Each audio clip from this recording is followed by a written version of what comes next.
আপনার মনে কি কখনো প্রশ্ন জাগেনি, বন্দুকের গুলি কেন এত বিধ্বংসী হয়? কেনই বা সামান্য একটা গুলির আঘাতে একজন মানুষকে মুহূর্তের মধ্যেই মেরে ফেলা সম্ভব?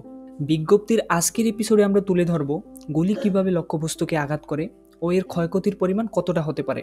বর্তমানে স্ক্রিনে যে ছবিটি দেখছেন, আমরা সবাই বুলেট বলতে মূলত এটাকেই চিনি, কিন্তু এটি পুরোটা আসলে বুলেট হিসেবে কাজ করে না।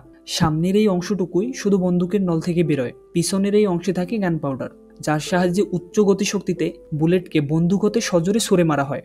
বুলেটের অ্যারোডাইনামিক শেপের কারণে এটি সহজেই বাতাস ভেদ করে উচ্চ গতিতে ছুটে চলতে পারে। বুলেটের পেছনের অংশে থাকে গান পাউডার আর প্রাইমার। বন্দুকের ট্রিগারে চাপ প্রয়োগ করা হলে ফায়ার পিন এই প্রাইমারে চাপ প্রয়োগ করে, যার ফলে এর ভিতর আগুনের স্ফুলিঙ্গ সৃষ্টি হয়, যা গান পাউডারের ভিতর বিস্ফোরণ ঘটায় এবং হাই প্রেশার গ্যাস সৃষ্টি করে, যা বুলেটকে সজোরে সামনের দিকে ধাক্কা দেয়। বুলেটের আকার ভেদে এর ক্ষতির তারতম্য হয়ে থাকে। বড় বুলেট ছোট বুলেটের তুলনায় বেশি ক্ষতি করতে পারে, তবে বুলেটের গতিশক্তি নির্ভর করে দুইভাবে।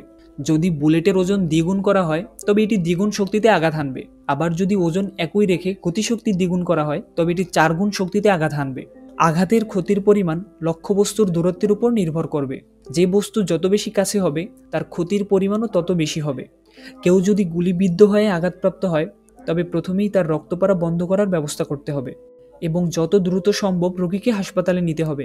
মনে রাখবেন, যত দ্রুত তাকে হাসপাতালে নেওয়া যাবে রোগীর বেঁচে যাওয়ার চান্স ততই বেশি হবে।